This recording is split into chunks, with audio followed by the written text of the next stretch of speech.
why America wasn't named after Columbus, and what happened during that time on the other side of the world.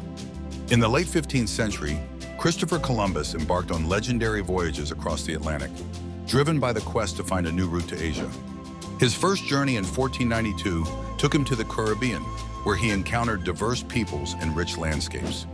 However, Columbus believed he had reached the outskirts of Asia, specifically the East Indies, leading to a fundamental misunderstanding of his discoveries. Columbus made multiple voyages between 1492 and 1504, exploring various Caribbean islands in Central America. Despite his pivotal role in opening the Americas to European exploration, he never recognized that he had encountered a new continent. Instead, he continued to refer to the lands he discovered as part of Asia, which diminished the significance of his achievements in the context of global geography.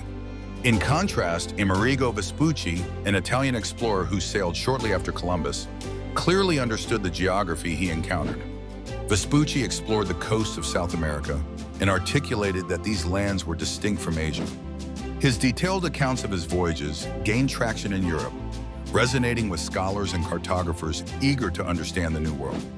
In 1507, Martin Waldseemüller, a German cartographer, published a map that recognized Vespucci's contributions and named the new continent America, using the Latin version of his name, Americus.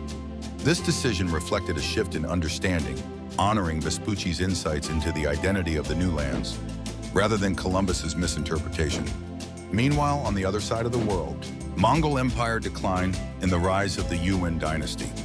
By the late 15th century, the Mongol Empire, which had once stretched across much of Asia and parts of Europe, was fragmenting.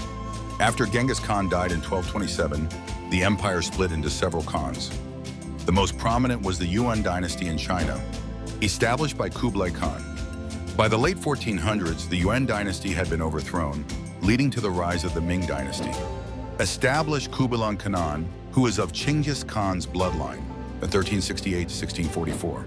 Despite the decline of Mongol power, the legacy of Mongolian culture, military strategy, and trade routes persisted.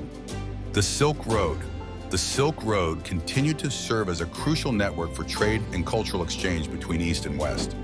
Although its prominence declined due to the rise of maritime trade routes, it still facilitated the movement of goods, ideas, and technologies between regions, including Mongolia, Persia, and Europe. The Ottoman Empire.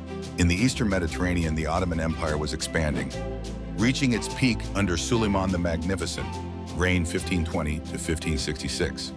The Ottomans controlled key trade routes between Europe and Asia, influencing commerce and cultural exchanges.